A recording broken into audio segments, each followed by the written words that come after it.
AITA for pretending I lost my memory just to see who would actually visit me. I'm a 28-year-old guy living in a medium-sized city with what I thought was a solid friend group, a girlfriend I'd been dating for 2 years, and the kind of life that looks great on Instagram but sometimes feels hollow at a M when you're eating cereal alone and wondering if anyone would actually notice if you disappeared. Dark? Maybe. But that's where my head was at. It started with a car accident, and by accident, I mean I was backing out of a parking spot at Target and bumped into a shopping cart corral at approximately 2 miles per hour. There was a tiny scratch on my bumper. My pride was more damaged than the car. But when I mentioned it to my girlfriend Sarah, she got all concerned. Oh my god, did you hit your head? Should you go to the hospital? And that's when the little devil on my shoulder whispered, what if you said yes? Now, I'm not proud of what happened next. But I'm also not proud, if you know what I mean. I decided to fake amnesia for 1 week, just 1 week to see who would actually show up, who would visit, who would care. I'd keep a list, gather my data, and then come clean with a heartfelt apology and maybe some Costco muffins as penance. I told Sarah I'd bumped my head and things were fuzzy. I posted on social media that I'd had a minor accident and was recovering from a head injury. I texted my close friends that I couldn't remember the last few weeks and the doctors were running tests. Then I waited. Sarah arrived at my apartment within an hour, tears streaming down her face. She brought soup, homemade soup, the good kind, with the little pasta stars that you can only find at that fancy grocery store across town. Baby, I'm so sorry this happened, she sobbed, clutching my hand.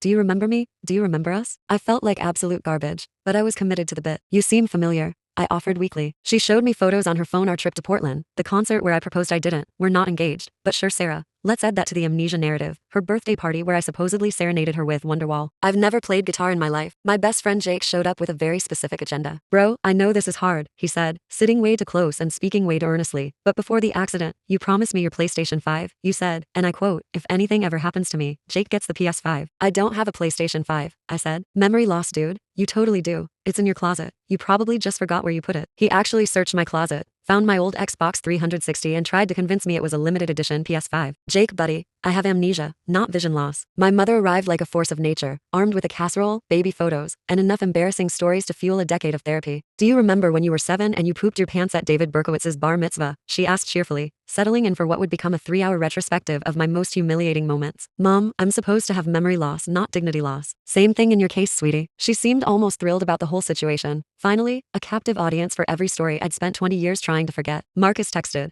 damn bro, that's crazy. Get well soon. That was it. That was the entire extent of his concern. Marcus, who I'd helped move apartments. Marcus, who'd crashed on my couch for 3 weeks. Marcus, who still owed me $200 from that Vegas trip. Tyler responded to my text with a thumbs up emoji. A thumbs up. Amy, who I'd considered one of my closest friends, sent a group message about softball practice and tagged everyone except me. My entire softball league, who I'd bought matching jerseys for last season. Radio silence. But you know who showed up? Gerald. Gerald is my 70-year-old neighbor who I've spoken to exactly twice, once when he asked me to move my car, and once when I signed for his Amazon package. That's it. That's our entire relationship. This man showed up at my door with grocery store flowers, a book called The Memory Palace, Techniques for Recovery, and a Tupperware container of oatmeal cookies. I heard about your accident, he said in his quiet, gravelly voice. I thought you might like some company. We sat in my living room for 2 hours. Gerald told me about his late wife Margaret, how they'd met at a USO dance in 1972, how she'd made the best apple pie in 3 counties, how he still set a place for her at dinner sometimes. You remind me of myself at your age, he said, always wondering if you matter to people. Let me tell you something. You find out who people really are in the valleys, not the peaks. I almost confessed right there, but Gerald started telling me about Margaret's battle with actual memory loss in her final years, and I realized I was possibly the world's biggest piece of garbage. Sarah was getting suspicious, probably because my amnesia was very selective. I'd forgotten our relationship but could perfectly recall the entire plot of Breaking Bad. I'd forgotten my friends' names but could order my usual from the Thai place without hesitation. What exactly do you remember? She asked, narrowing her eyes.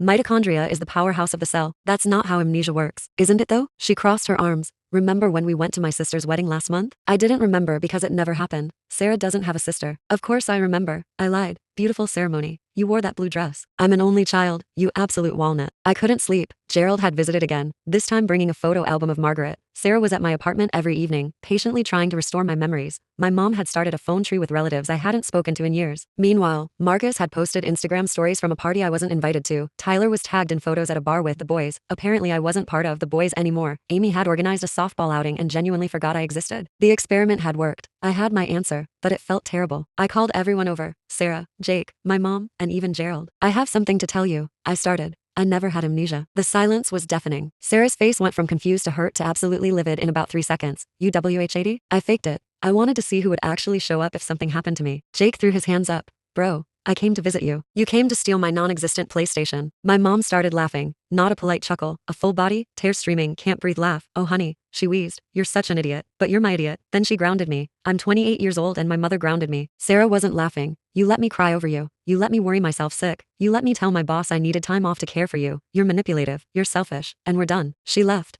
Just like that. 2 years gone. Jake shook his head. Man, this is some next level trust issues stuff. I'm out too. They all filed out except Gerald, who sat there with this look that was somehow both disappointed and understanding. You know what your problem is? He asked. Being a terrible person. You tested people instead of talking to them. He stood up, patted my shoulder. I knew you were faking by day 2. The way you made coffee, the way you moved around your apartment. People with real head injuries don't act like that. Margaret taught me to spot the difference. Then why did you keep visiting? Gerald smiled sadly. Because you seemed lonely. And whether you remembered things or not, you still needed a friend. It's been 3 months now. Sarah's dating someone new. I saw them on Instagram. He doesn't have a pool, but he probably doesn't fake neurological conditions, so I guess he wins. Jake eventually forgave me. Took 2 months and me paying for his drinks for 4 consecutive weekends. But we're cool now. He still brings up the PS5 thing though. Remember when you faked amnesia but I still visited you? I'm basically a saint. My mom tells the story at every family gathering. Remember when my idiot son pretended to have brain damage? It's her new favorite icebreaker. Marcus, Tyler, Amy, and the softball crew? Haven't heard from them. Didn't hear from them before either. Turns out, the trash took itself out. But Gerald and I have coffee every Thursday morning now. He's teaching me to make Margaret's apple pie. I'm teaching him how to use Netflix. We're an odd pair, but it works. Last week he said something that stuck with me. You know what you learned from all this? That I'm an asshole. Well, yes, but also that quality beats quantity. You wanted to know who your real friends were. Turned out it was the 70-year-old widower you'd ignored for 3 years. He wasn't wrong. Yeah, probably. Definitely. I manipulated people. I hurt someone I cared about. And I betrayed trust in a spectacularly stupid way. But I also learned something. The people who show up in your life aren't always the ones you expect. Sometimes they're the quiet neighbor with cookies. Sometimes they're your mom with weaponized nostalgia. Sometimes they're your best friend trying to steal your gaming console. And sometimes the person who doesn't show up is exactly the person who needed to leave anyway. I'm still sorry. I'm working on my trust issues. I'm in therapy now. My therapist says I have attachment concerns and a flair for the dramatic. Her words, not mine. And I'm learning that instead of testing people's loyalty with elaborate schemes, I could just talk to them. Revolutionary concept. I know. But yeah. I'm the asshole here. At least I make a damn good apple pie. Now, Gerald also says I was wrong, but he still wants to finish our Breaking Bad rewatch, so I'll take the win where I can get it.